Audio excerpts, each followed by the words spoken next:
Estamos diciendo en el último encuentro que luego de la destrucción del templo y luego de que se va desarrollando el centro judío en Yavne con los grandes sabios, continúa dentro del círculo judíos la esperanza de la independencia, de la esperanza de la rebelión. Y nos encontramos con la última, por decir así, gran rebelión judía en la tierra de Israel, que es la rebelión de Shimon Bar Kokhba. Simón Bar Kokhba, considerado por algunos que otros incluso personajes de la época, incluyendo el famoso Rabino Akiva, el Mesías. Es decir, que 62 años después de la destrucción del templo, en el año, como decíamos, 132, comenzará otra vez una gran rebelión. La rebelión de Bar Kokhba del año 132 al 135, cuando tenemos en Roma el emperador Adriano, fue en todos los niveles mucho mayor, mucho más desastrosa, mucho más terrible que la llamada Gran Rebelión. Es decir, para que quede claro, la rebelión de Bar Kokhba fue peor. Por supuesto, no hubo destrucción del templo porque el templo no existía. Pero cuando vamos a hablar de los efectos a nivel de muertos, esclavos, lugares devastados y demás, las consecuencias van a ser mucho más terribles. Ahora bien, Rabbi Akiva era uno de los discípulos importantes que tuvimos a principios del siglo II, uno de los grandes sabios de principios del siglo II, del siglo II. Rabbi Akiva, que según la tradición hasta los 40 años era un individuo carente de instrucción, va a estudiar y se va a convertir en uno de los líderes más importantes dentro del mundo judío lo que se va a llamar dentro del mundo judío de Yavne. Y él va a ser quien va a considerar que un señor llamado Shimon Bar Kokhba era, como decíamos recién, el Mesías. ¿A qué ocurre? Tenemos que entender lo siguiente. A la rebelión de Bar Kokhba del año 132 se le anticiparon varios largos años de preparación. Preparación implica que a lo largo y a lo ancho de la tierra de Israel, en muchísimos lugares, se construyeron túneles subterráneos, se construyeron lugares para depositar alimentos, lugares para esconder armamentos, lugares para que la gente se pueda esconder, dormir, pasar. En otras palabras, eso implica que durante muchísimos años, miles y miles y miles de individuos estuvieron preparándose para esa gran rebelión. Porque hacer ese trabajo de preparación implica, por supuesto, muchísimo tiempo de preparación previa. Ahora, en el año 132, y como hoy ya se sabe, luego de que el emperador romano Adriano decidió que Jerusalén sería convertida en lo que se llamaba Aelia Capitolina, es decir, convertir a la ciudad de Jerusalén netamente en una ciudad idólatra, en una ciudad centro del politeísmo, va a venir el levantamiento de Bar Kokhba. El levantamiento va a hacerse en función de ataques sistemáticos a las diversas tropas romanas que tienes en la zona. E incluso se esperaba que quizás iba a haber una colaboración de los judíos de las diásporas, de los judíos que están dispersos por el mundo. Eso no exactamente ocurrió. Pero aquí en la tierra de Judea, va a haber una matanza terrible. Es decir, Shimon Bar Kokhba va a lograr organizar un ejército, va a tener una gran capacidad organizativa creativa, va a organizar a sus tropas, Va incluso a acuñar monedas, se van a acuñar monedas. Y recuerden siempre, acuñar monedas, como lo vimos en la época de la Gran Rebelión, implica un grito a la soberanía. Y las monedas van a llevar también inscripciones hablando del Nasi Bar Kokhba, es decir, de Shimon Bar Kokhba como líder, como protagonista central. Y en diversos lugares a lo largo y a lo ancho de aquí, de la zona de la tierra de Judea, como decíamos recién, van a haber levantamientos. Los levantamientos, como estábamos explicando, duran 3 años. Van a ser traídas tropas incluso desde zonas remotas, incluso desde lo que se va a llamar, por decir así, la zona de Britania. Van a llegar aquí miles y miles y miles de soldados. Y estos miles y miles de soldados van a venir acá, van a ir arrasando la población, pero de todos modos es una rebelión que va a durar 3 años. Durante esta rebelión van a ser matados sabios judíos. Uno de ellos, según la tradición, va a ser el famoso Rabbi Akiva, que va a ser expuesto a terribles torturas y va a morir, como se va a decir en hebreo, va a morir por la santificación del nombre de Dios. Va a convertirse en uno de los llamados 10 muertos por el levantamiento del país, del Estado, lo que se llama en hebreo Echad Me'aseret Harugei Malchut. Es decir, tenemos aquí una rebelión con características muy mayores. Es decir, según documentos de la época, el número de muertos va a ser más que de 500.000. El número de los prisioneros va a ser enorme. Los esclavos que serán vendidos serán en cantidades impresionantes. En otras palabras, el impacto de la rebelión de Bar Kokhba va a ser tremendo. Los romanos, según los relatos, van a impedir también aquí la lectura de la Torá. Y vamos a ver aquí personajes como ser, por ejemplo, también Rabbi Shimon Bar Yochai, es decir, Rashbi, ¿sí? Es decir, uno de los pensadores judíos que va a estar relacionado posteriormente con, a nivel tradicional, solo tradicional, con un libro llamado Zohar, el libro del esplendor, el libro básico de uno de los libros más importantes de la Kabbalah. A nivel histórico no tiene nada que ver porque se considera que el libro es muy posterior, más o menos del siglo III en España. Pero de todos modos, a nivel de tradición, tenemos aquí una idea que dice, sí, que el texto está relacionado también con la imagen de Rabbi Shimon Bar Yochai. Y esto es lo que tenemos viendo, es decir, la gran rebelión judía de ese año. No voy a entrar aquí en muchos detalles de tácticas, de guerras, pero tenemos que tomar en cuenta que es la última gran rebelión judía tiene lugar ahí.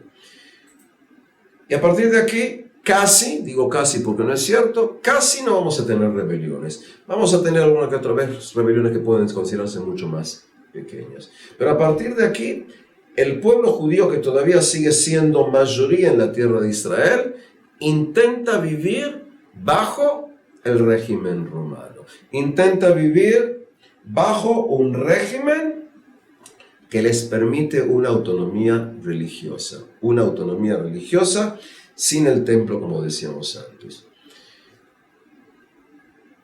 Y acá, en el siglo I, en el siglo II, en el siglo III, se empieza a dar un proceso interesante con respecto a lo que se llama el mundo judío acá en la tierra de Israel y el mundo de la diáspora, el mundo del exilio. Cuando nosotros estamos hablando del siglo II, hay algo que también la gente a veces no sabe decir. Había una gran cantidad de judíos fuera de Israel. Si voy un poquito antes al tiempo, para ir a hacer un juego de ida y vuelta. En la época del Segundo Templo, antes de la destrucción del templo, hubo lo que a veces se llama una gran cantidad de individuos que se acercaron al judaísmo y muchos otros que se convirtieron en forma absoluta al judaísmo. ¿Cuánto era la población? ¿Cuántos individuos judíos vivían? ¿Cuántos eran los que compartían el destino del pueblo judío? Pregunta dificilísima de contestar. Y de todos modos voy a traer algún que otro dato. En Roma se piensa que en Roma del siglo I, más o menos, antes y después, o sea, antes de Cristo, después de Cristo, hay quienes consideran que en Roma había varias decenas de miles de judíos y varias sinagogas. Estamos hablando de un lugar en que hay quizás cerca de 1 millón de habitantes. Es decir que si había 10.000, 20.000, 30.000 judíos, puede ser. Enseguida voy a tomar esos temas. Es decir, en Roma. Sabemos que habían judíos en diversos lugares, sinagogas, en Atenas, en Salónica. ¿Y cómo sabemos todas estas cosas? Porque según el Nuevo Testamento, cuando San Pablo sale para dar sus prédicas, visita sinagogas de Atenas y de Salónica. Eso implica, que hay sinagogas ahí, que hay comunidad judía. El filósofo judío Filón de Alejandría, que vive en el siglo I, dice que en Egipto viven, escuchen bien, aproximadamente 1 millón de judíos. Evidentemente que no los contó uno por uno, pero es interesante la cifra que más o menos aproxima. 1 millón de judíos. Y afirma Filón que de los 5 distritos de Alejandría, en 2, la mayor parte de la población es población judía. Estamos hablando de la gran ciudad de Alejandría. Sabemos que viven judíos en Antioquía. Ni que hablar que viven judíos constantemente en Babilonia, en Persia. Sobre los judíos en Babilonia, quizás hablaremos en otro curso en el futuro. Es decir, hay una población judía. En el siglo XX hubo un historiador muy interesante llamado Juster, y Juster dice que dentro del Imperio Romano, antes de la destrucción del templo, más o menos hacia el año 50, él hace un cálculo y dice lo siguiente, que entre más o menos 55 a 70 millones de habitantes en el Imperio Romano, había de 6 a 8 millones de judíos y de temerosos de Dios. ¿Qué es temerosos de Dios? El término en hebreo es Ir'e Adonai, temerosos de Dios. Temerosos de Dios es un concepto judío de fin de la época del Segundo Templo. Cuando hablamos de temerosos de Dios, estamos hablando de individuos, hombres y mujeres, que se acercan al judaísmo, que practican gran parte de los preceptos del judaísmo, pero que no se convierten en forma total al judaísmo. Por ejemplo, un hombre que tiene 20, 30, 40 años empieza a cuidar los preceptos, pero no quiere practicar circuncisión, porque evidentemente eso le implica temor. O un hombre o una mujer que tiene que trabajar en sábado o en fiestas, se acerca, empiezan a cuidar preceptos. En otras palabras, usted dice que más o menos entre 6 a 8 millones, sobre 55 a 70 millones de individuos en el Imperio Romano, eran judíos y temerosos de Dios. ¿Dónde pasa la raya entre el límite entre unos y otros? Ruster no nos dice exactamente. Porque lo que sí sabemos es que en la época de fin del Segundo Templo, había judíos que querían llevar la voz de Dios a todos los rincones de la tierra. Es decir, había judíos que querían la conversión paulatina y constante de todos los habitantes de la tierra. Por ejemplo, tuvimos la conversión de un pequeño reino, el reino de Hadiab, llamado en español Adiabene. La reina Helena la reina, en Jerusalén tienes una calle nombrada así, y su esposo llamado Monbaz y su hijo llamado Monbaz, a nombre de quienes también tienes una calle en Jerusalén, se convirtieron al judaísmo e incluso enviaron tropas para luchar contra los romanos en la gran rebelión. En Jerusalén tienes un lugar llamado la tumba de los reyes, que se considera desde el siglo XIX, que serían las tumbas de la familia real de Adiabén, es decir, de esta reina Helena y de su esposo y quizás de su hijo Monbaz. Es decir, que tienes aquí una diáspora en la que tienes comunidades judías. Por ejemplo, cuando llegaron judíos a España. A nivel histórico se considera que los judíos llegaron a España en algún momento entre el siglo I a.C. y I de la era cristiana. Es decir, por ejemplo, en diversos lugares en la península ibérica, en zonas cercanas al Mediterráneo, se encontraron en las excavaciones monedas acuñadas en la tierra de Israel del siglo I a.C.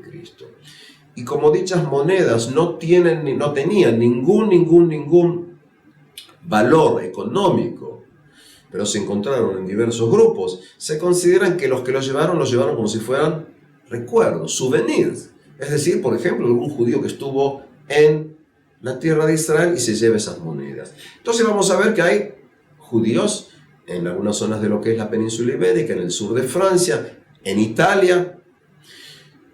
Recordemos lo que dije que en el siglo II a.C. hay un grupo, una embajada judía que es enviada a Roma por Judas Macabeo. La comunidad judía que vive hoy en día en Roma es la única comunidad judía en el mundo que tiene una historia testiguada continua de más o menos 2200 años. La comunidad judía en Roma existe desde el siglo II a.C. por lo menos. Es decir, que estamos hablando acá de una diáspora más o menos extensa en la cuenca del Mediterráneo.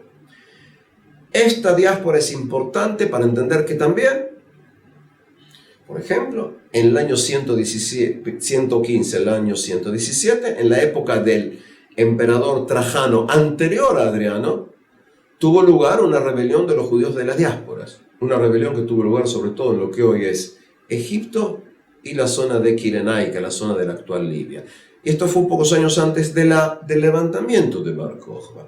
Lo que creo que intentamos saber es que hacia el fin de la época del Segundo Templo y luego de la destrucción del Primer Templo y antes y después del levantamiento de Bar Kokhba, habían comunidades judías diaspóricas. Es más, si voy a datos mantenidos por Juster y por otros pensadores, se calcula que en el año 30, 40 o 50 de la era común, es decir, 10, 20, 30 años antes de la gran rebelión judía, había aproximadamente 500 puntos, 500 poblaciones a lo largo, cerca del Mediterráneo y en la zona de Mesopotamia, en la que habían comunidades judías. Dicho de otra manera, el exilio o la diáspora es anterior a la destrucción del templo en varios siglos. 1. 2. Como explicaba en la clase anterior, había una enorme cantidad de escritos judíos que no entraron en el texto canónico bíblico judío y que fueron productos de la intelectualidad judía. Estos dos puntos son importantes para entender por qué a nivel histórico muchos historiadores, entre los que me incluyo, nos oponemos a la concepción cristiana y judía tradicional del origen de la diáspora. Desde el punto de vista cristiano, y eso vamos a tener por oportunidad básicamente en un próximo curso de explicar, los judíos son dispersos después de la destrucción del Segundo Templo. Básicamente por haber sido los individuos acusados de deicidio, de asesinato de Jesús. Es decir, los judíos son castigados por castigo divino. Esa es una postura netamente cristiana que existe en determinados círculos, incluso hasta hoy, hasta el siglo XXI. Entendemos que no es cierto porque la diáspora es anterior y porque creación judía había antes, durante y después de la presencia de Jesús en la tierra.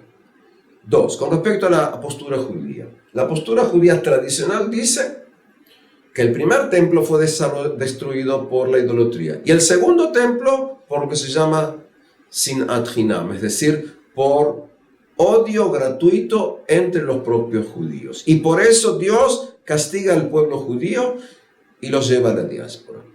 Entendemos que eso tampoco resiste a un análisis histórico. Judíos existen antes y judíos van a ser mayoría en la tierra de Israel por lo menos hasta el siglo IV, hay quienes consideran que incluso hasta entrado el siglo VI. Es decir, que esos puntos son importantes en el diálogo, en la disputa, en la polémica historiográfica, teológica entre el mundo judío dentro de sí y el mundo judío con el mundo cristiano. El mundo judío va a continuar desarrollándose. El mundo judío va a desarrollarse, entre otras cosas, escribiendo, explicando, desarrollando la ley oral. La ley oral va a tomar su primera forma en lo que se va a llamar la Mishnah. La palabra Mishnah, por un lado, es lo que sería la segunda, por otro lado es de leshanen, de estudiar. Y la Mishnah va a ser una codificación, por decir así, de las ideas, de los pensamientos, de los desarrollos de toda la intelectualidad del mundo judeo-farisaico de la época del Segundo Templo. Por decir así, es como si habláramos de una enorme enciclopedia dividida en 6 órdenes que incluye más de 60 volúmenes. Es decir, estamos hablando, explico eso para la gente que jamás en su vida ha visto lo que se llama un tratado talmúdico, es decir, Talmud incluye Mishnah y Gemara, luego vamos a ir explicando. La Mishnah se recopila aproximadamente hacia el año 217. Dije aproximadamente, pero di un año exacto. Es decir, se calcula que los sabios judíos, continuando la tradición, dijimos que se sale de Yavne, se pasa en diversos lugares, básicamente en la zona de Beit Shearim, bajo un señor llamado Rabbi Yehuda HaNasi, es decir, el gran rabino Yehuda HaNasi, de los descendientes de Hillel el sabio. Esta gente organiza el material judío, lo que se llaman los 6 órdenes. Todos los que conocen canciones, incluso de Pesach, aunque no entienden, cuando se dicen Pesach cantando Shisha Sidrei Mishnah, es decir, los 6 órdenes de la Mishnah, es lo que se dice. Y los 6 órdenes de la Mishnah incluyen el primero, que se llama en hebreo Zraim. Zraim, que se puede traducir como semillas. Es decir, es un tratado en el que se dan todas las instrucciones con respecto básicamente al trabajo de la tierra. ¿Qué se debe hacer? ¿Cómo se debe hacer? El año sabático, el año de jubileo, cómo se trabaja la tierra en festividades, cómo se debe trabajar la tierra, qué no se hace en sábado. Cuando hablamos de agricultura también hablamos de animales, cómo se mantienen los animales, de qué se pueden alimentar los animales. Es decir, es un tratado, por decir así, dividido en varios, es un orden dividido en varios tratados. Decíamos, tienes Seder y tienes Masejet, en que se habla de la vida agrícola, porque el pueblo judío era en su base, evidentemente, un pueblo agrícola. Vuelvo a repetirlo por segunda vez. Un pueblo que trabaja en la agricultura. Explico esto porque en el siglo XIX y sobre todo al principio del siglo XX viene que consideraban que el espíritu del judaísmo es el espíritu del capitalismo, en función de las fuentes. Claro, es un problema. Las fuentes no corroboran eso. Entonces el problema es, diría, no el problema del que explica, sino el problema de la fuente. Es decir, si la fuente no va con tu ideología, tira la fuente. Está hablando, por supuesto, en forma irónica. Y es, el pueblo era un pueblo netamente agricultor, vivía en su tierra, era un pueblo normal. Zraim. Luego de Zraim tenemos lo que se llama Moadim, es decir, el evento, el lugar conmemoratorio. Es decir, tenemos un orden en que va a tratar de todas las festividades judías, festividades y eventos, festividades y días de duelo, es decir, de días de ayuno, y por supuesto, Shabbat. Y la idea es que se hacen Pesach, que se hacen Rosh Hashanah, que se hacen Kippur, que está permitido hacer, que está prohibido hacer. Es decir, tenemos aquí la cuestión agrícola y cuestión de las festividades. Luego tenemos orden que se llama el orden de Nashim. ¿Sí? Es decir, tenemos el orden de las Nashim, el orden de las mujeres. Y el orden de las mujeres trata todo lo que en concepción de una sociedad teocéntrica, patriarcal, es decir, Dios está en el centro y los que mandan son los hombres. ¿Cuál es el rol de la mujer? ¿Qué ocurre con la mujer? ¿Qué ocurre con el casamiento? Cuando la mujer, por ejemplo, está de una manera en que debe ser cuidada y demás. Es decir, eso se llama llamar todo lo relacionado a Ktuvot. Recuerden lo siguiente, es decir, la concepción judía considera que el casamiento es un contrato. Y como es un contrato, entre otras cosas, a la mujer se le da una posibilidad de seguridad económica en el futuro si llega a enviudar o si llega a divorcio. Recordemos, en el mundo judío, el divorcio ha estado aceptado siempre. La ktuvá, el contrato matrimonial, que hasta el día de hoy es lo que se hace, se firma cuando la gente se casa, viene a determinar los derechos de la mujer. Es decir, si te divorcias, recibirás esto. Luego del tratado de Nashim, tenemos también el tratado de Nezikim. Nezikim se diría daños, es decir, todo lo relacionado a daños y perjuicios, a nivel, digamos, a nivel premeditado, a nivel de negligencia, a nivel sin intención, y de esta manera se determina lo que llamaríamos a nivel legal, cuáles son los derechos y las obligaciones cuando entramos acá a una cuestión de daños. Luego entramos a la parte que se llamaría todas las cuestiones relacionadas con las cuestiones de Kdushá, es decir, todo lo que está relacionado básicamente, ¿sí?, con cuestiones relacionadas con el ritual, incluso cuestiones relacionadas con el templo.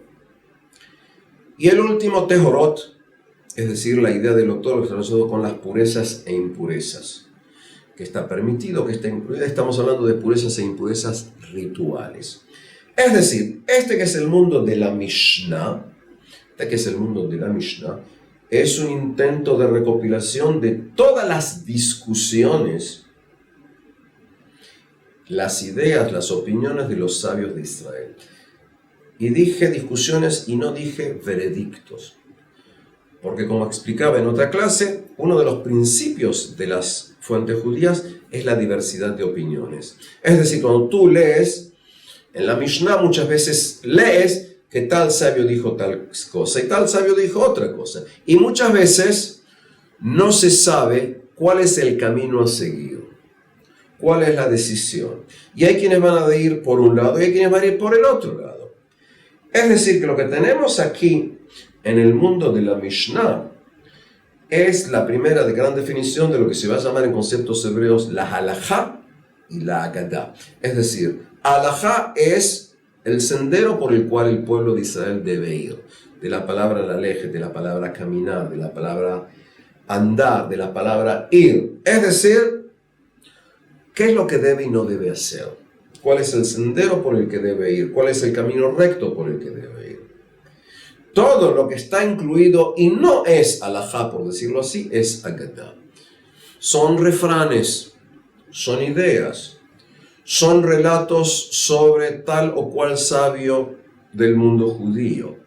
Es decir, estamos acá hablando de una enciclopedia total que va a marcar el camino a la población judía por lo menos hasta hoy en día. Es decir, ese es el mundo de la Mishnah. La Mishnah va a estar completamente escrita en hebreo.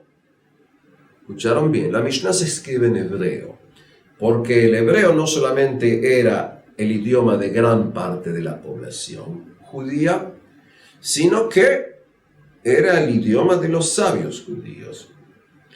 Dicho sea de paso, cuando nosotros hablamos del idioma de la población judía dentro del Imperio Romano fuera de Israel, parte de ellos hablaban básicamente griego, porque el griego era considerado el idioma superior al latín. Cuando hablamos de la población judía que vive ya en Babilonia, que sigue estando en Babilonia, los idiomas básicamente son hebreo o arameo. Es decir, estamos hablando básicamente de la población de la élite, no estoy hablando de toda la población de la gran masa judía. Es decir, para intentar aquí resumiendo esto, luego de la destrucción del templo, luego de la represión de la rebelión de las diásporas y de la represión de Bar Kokhba, luego de esto, el mundo judío sigue creando. Y de esta manera va a ir también creando la Mishnah, que va a tomar su forma definitiva aproximadamente hacia el año 217. Y esta única Mishnah va a ser luego la base de los dos llamados Talmudim, el Talmud de Jerusalén, que se va a terminar de escribir en Tiberíades, y el Talmud de Babilonia, que se va a terminar en Babel. Porque, paralelamente a la edición de la Mishnah, en Babilonia, en lo que hoy más o menos sería Irak, y los judíos llamaron durante la historia Babel, Babilonia, se van a crear dos de las grandes academias talmúdicas en dos ciudades en la zona de Mesopotamia. Una de ellas se creará en un lugar llamado Sura, y el que va a crearla ahí es un sabio, ¿sí?, llamado Rav o Rabarija, conocido básicamente como Rav. Rav crea en Sura una yeshiva, una gran academia talmúdica. La academia de Sura, que es una ciudad, va a pasar luego a Nahardea, ¿sí?, y ¿sí?, va a ir pasando la academia de Sura va a quedar en Sura, y un señor llamado Shmuel en la ciudad, ¿sí?, llamada Nahardea, va a crear la otra academia. En Nahardea, o sea, Shmuel en Nahardea y Rab en Sura. En Sura va a existir durante varios siglos. La academia que Shmuel va a crear en la ciudad de Nahardea, con el tiempo va a pasar a Majosa, va a volver a Nahardea, y de ahí se va a estar luego en un lugar llamado Pumbedita. Y van a ir desarrollándose dos grandes academias talmúdicas que tienen su origen aproximadamente en el año 220. Es decir, en la tierra de Israel, bajo gobierno romano, hay, ¿sí?, unas determinadas academias talmúdicas. En lo que se va a llamar Babilonia, que ya pertenece a los persas, ¿sí?, vas a tener, es decir, ahí vas a tener otras yeshivot en Pumbedita y en Sura. De eso vamos a ir hablando más adelante. Es decir, cuando estamos hablando del siglo II, el siglo III, vamos a ir viendo aquí desarrollos paralelos. Y va a haber un diálogo, a veces de aceptación, a veces de disputa, entre el centro judío de la tierra de Israel y el centro judío de Babilonia. Estamos así terminando paulatinamente lo que se va a llamar la época del Segundo Templo y la época de la Mishnah y del Talmud. A los sabios que son nombrados en la Mishnah se los va a llamar Tanaítas. Y tenemos aquí, y se los va a ir nombrando por generación: primera generación, segunda generación, tercera generación de Tanaítas. Este es el mundo judío que vamos a ir viendo aquí, dentro del marco del Imperio Romano. Paralelamente a estos procesos, en la época de finales de la época del Segundo Templo, vamos a ver aquí un proceso de una religión naciente. Vamos a hablar de que hacia fines del Segundo Templo van a ser una nueva religión, que en determinada medida va a ser hija o hermana, que no es lo mismo, del mundo judío tradicional. Estamos hablando, por supuesto, del origen del cristianismo. Para ubicarnos en orígenes del cristianismo desde un punto de vista histórico de investigación, tenemos que entender el contexto en el que estamos hablando. Estamos hablando aquí, como ya decíamos en clases anteriores, estamos netamente en la época del Segundo Templo. Hay saduceos, fariseos, esenios, van a empezar a haber celotes llamados o los sicarios. Y el pueblo de Israel, en la mayor parte de sus variantes, está esperando la venida de un Mesías. Está esperando la venida de un Salvador. Recordemos, la palabra Mesías, ya lo hemos dicho, es la latinización de la palabra hebrea Mashiach, el ungido. Y recordemos esto: Mesías es la latinización de la palabra Mashiach. La palabra Mashiach, el ungido, en griego se dice Christos, es decir, Cristo. Cuando yo digo en español Jesucristo, estoy diciendo Jesús el Mesías. Cuando yo digo cristianos, estoy diciendo mesiánicos. En otras palabras, estoy hablando de gente que considera que el Mesías ya vino y tiene determinadas características. Desde el punto de vista histórico, y tomando en cuenta que había esperanza mesiánica, había corrientes en el judaísmo, había represión cristiana, y que entre el año 26 y el año 36 de la era común había aquí un procurador llamado Poncio Pilatus, cuya obligación, entre otras cosas, era reprimir intentos de rebelión. Evidentemente que desde el punto de vista histórico podemos considerar que entre los más o menos 300 judíos que Poncio Pilatus mandó a morir en la cruz, hubo un hombre cuyas características físicas desconocemos, que se llamaba o que va a ser llamado el Salvador, en hebreo Yeshua, y que sus seguidores lo considerarán el Mesías.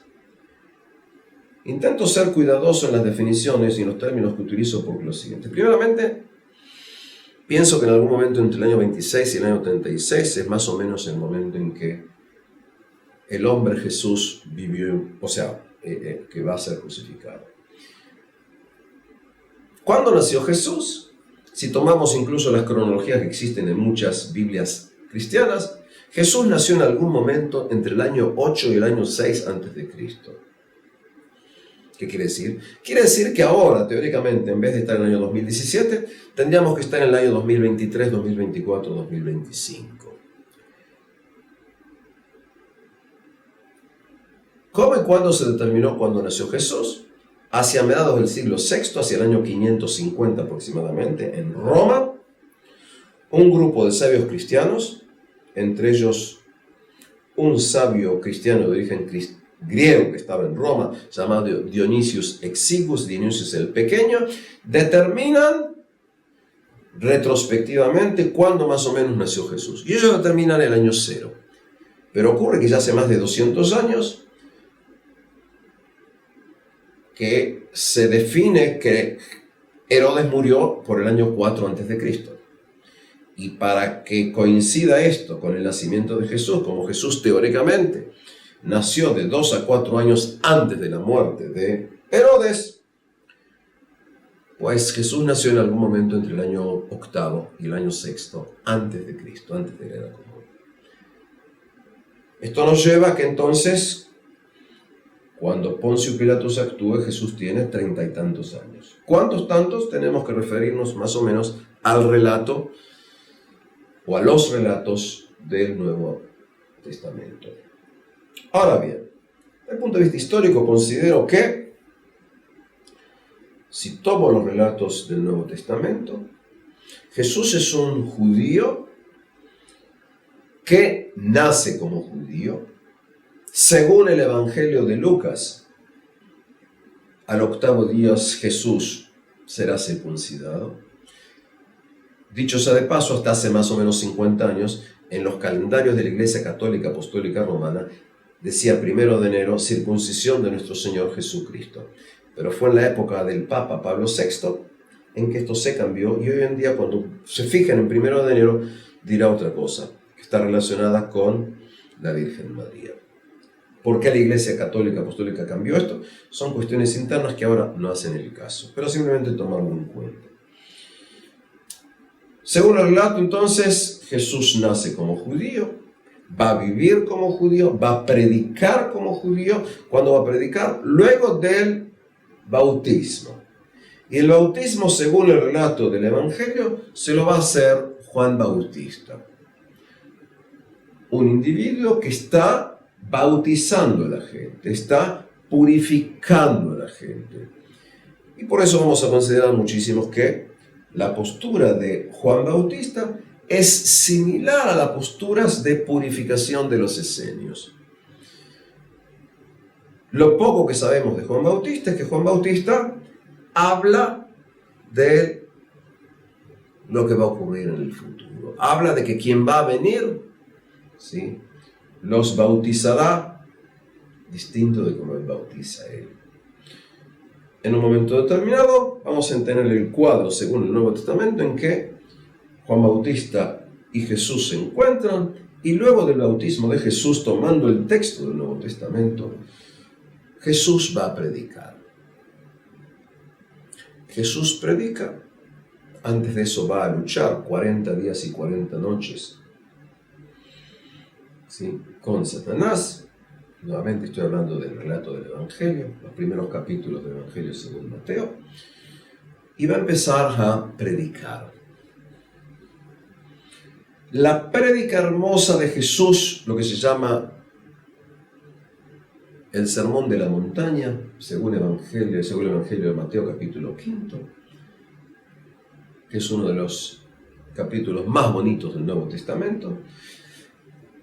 El mensaje está básicamente basado en versículos del Antiguo Testamento. Es decir, que quienes escriben el texto, por supuesto, conocen la temática, el discurso, las posturas, sobre todo de los profetas del Antiguo Testamento. Jesús actúa, Jesús hace, Jesús habla, Jesús tiene un mensaje que en esencia, en forma total, es netamente un mensaje judío. El único punto a nivel de mensaje de hombre con hombre, o de concepción futura, que quizás no es judío, es si alguien te pega en una mejilla pondrás la otra. Pero incluso eso está discutido porque hay investigadores, como el famoso profesor David Flusser, que consideran que incluso esa postura de perdonar al enemigo era una postura de grupos fariseos. De todos modos, sabemos que a nivel histórico nadie llegó a la praxis el amar al enemigo, ni el ofrecer la mejilla. Eso como paréntesis. Es decir, Jesús actúa como judío, vive como judío, predica como judío, y en definitiva, al final, va a ser matado por el gobierno romano como se debe matar a un judío considerado rebelde. Adrede no estoy entrando aquí a si existió o si no existió una colaboración judía con Poncio Pilatos.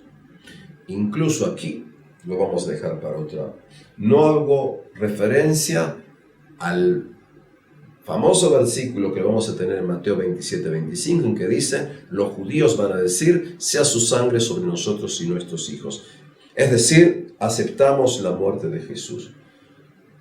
Porque entiendo que hay dos posibilidades: o que solo Poncio Pilatos quería la muerte de Jesús, o que Poncio Pilatos, con algunos pocos judíos, querían la muerte de Jesús. No existe otra posibilidad. De todos modos, eso no explica ni va a justificar por qué durante más o menos 2000 años va a haber una educación constante en que todos los judíos, sin excepción, son deicidas, es decir, asesinos de Dios. Es un punto a tomarlo en cuenta, que lo vamos a hablar quizás en otras oportunidades. Sea como sea, recordemos que en la cruz los soldados romanos, que son los que van a crucificar, van a escribir INRI, es decir, Jesús de Nazaret, rey de los judíos.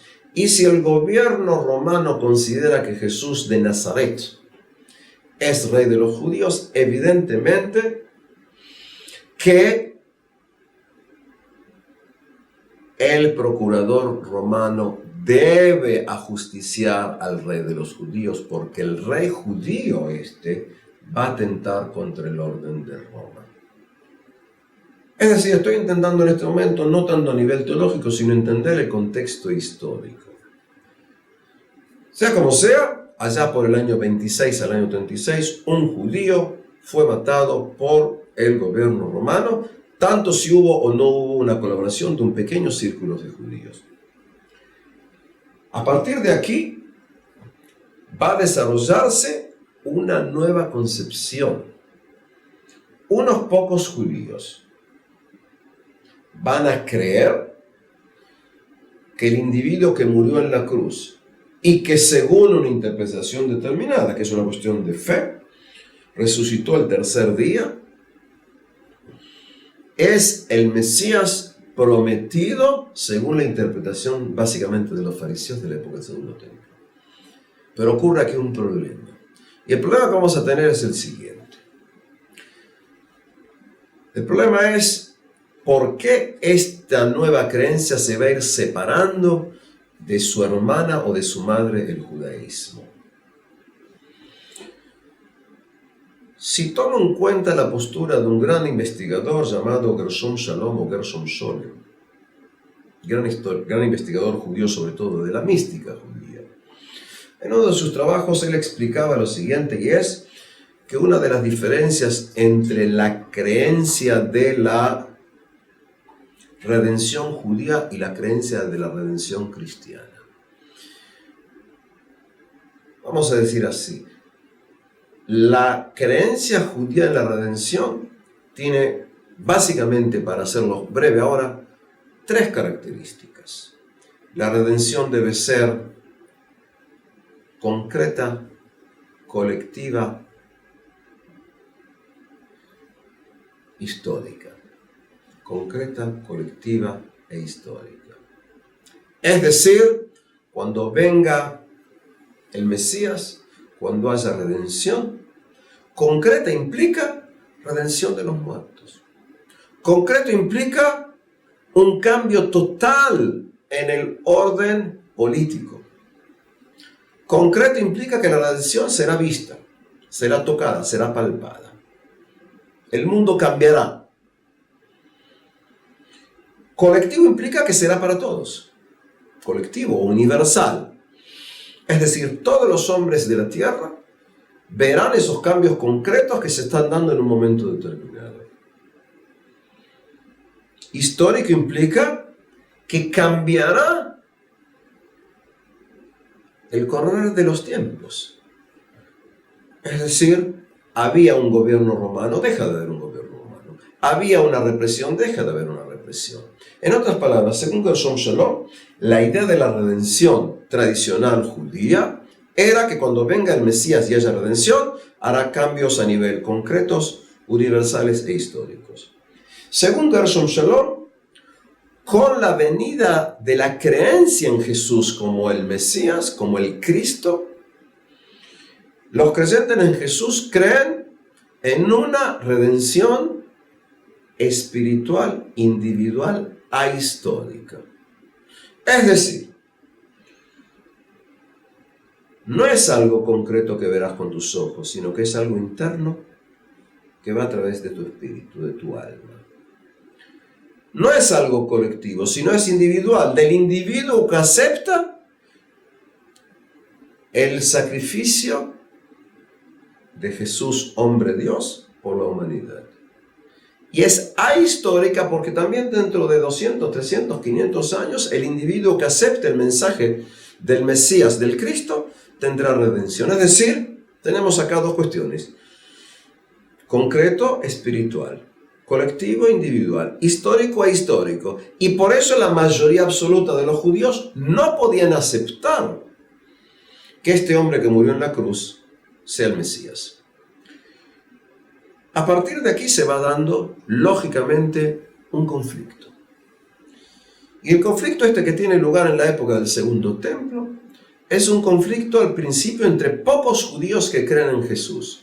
Si dije judíos, porque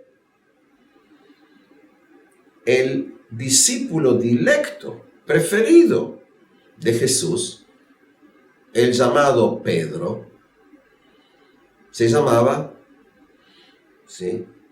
Simón, Bar Yoná, Simón el hijo de Jonás. El creador del cristianismo, San Pablo, se llamaba Shaul de Tarso. Eran judíos. Pedro quiere decir piedra, porque según el Evangelio, Jesús le dirá entre otras cosas, desde ahora tu nombre será Pedro, porque tú eres la piedra en la que fundaré mi comunidad, mi iglesia. Y Pablo se va a llamar Paulo por Paulus, Pauco, poquito, poquito, porque soy pequeño e insignificante ante la presencia divina. Cambios de nombres. Acá va a haber una lucha constante.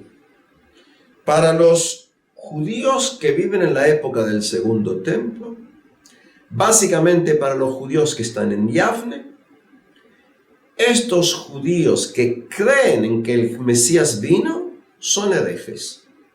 Se desvían del buen camino. No aceptan el hecho de que están errados. Para estos judíos que creen que Jesús es el Mesías, los judíos que no aceptan a la venida de este Mesías, entre otras cosas, tienen ceguera, están ciegos. No alcanzan a ver el verdadero mensaje escondido que tiene el Antiguo Testamento que habla de la venida de Jesús. La disputa es una disputa teológica. La disputa teológica va a llevar a considerar que según Pablo son Pablo, ahora con la venida de Jesús se anula el principio territorial del pueblo judío. Es decir, no existe más una tierra prometida. Se anula la concepción étnico-religiosa de la elección. Los elegidos no son los judíos, sino todo hombre y mujer, independientemente de su pertenencia y de su origen. Es decir, Pablo va a llevar a una revolución paulina, que hace que el judaísmo deje de ser judaísmo para ser una postura universal, según su interpretación del mensaje de los antiguos profetas. Nace aquí una nueva concepción, una concepción que durante varios siglos estaba en la clandestinidad, estaba perseguida. Evidentemente, estas concepciones van a ir plasmándose en textos escritos por hombres y mujeres. Y así van a ir naciendo, incorporándose los 27 textos que componen el Nuevo Testamento. Y los textos del Nuevo Testamento, escritos en la mayoría absoluta por judíos que piensan que llegó el Mesías, por supuesto que van a llevar un mensaje positivo hacia el Mesías y un mensaje de disputa, de polémica con los que aún no aceptan el nuevo mensaje. Todo esto es parte de la época del Segundo Templo. El origen del cristianismo está en el Segundo Templo. El origen de la Mishnah está en el Segundo Templo.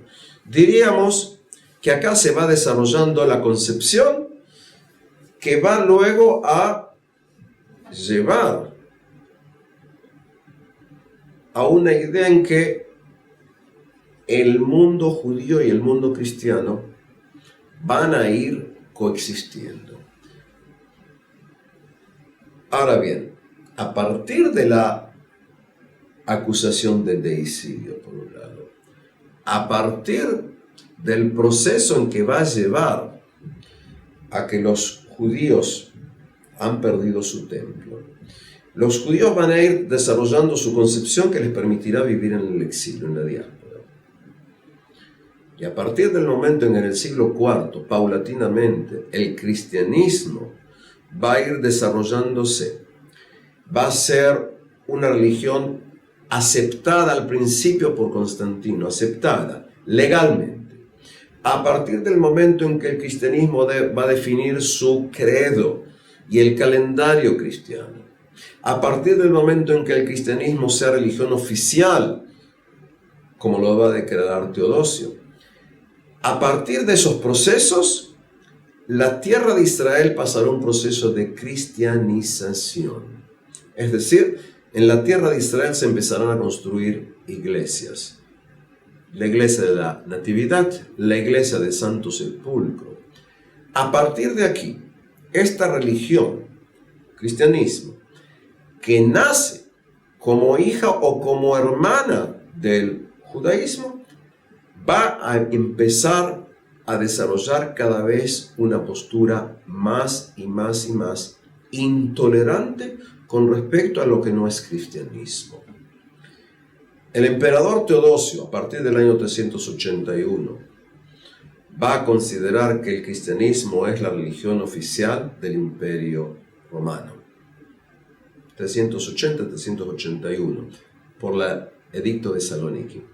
En un proceso de 10 años va a intentar abolir por completo el paganismo, destruyendo templos paganos, cerrando templos paganos o convirtiendo templos paganos en iglesias. A partir de 391 aproximadamente, la religión oficial va a ser el cristianismo. El paganismo va a estar prohibido y el judaísmo será la única religión tolerada.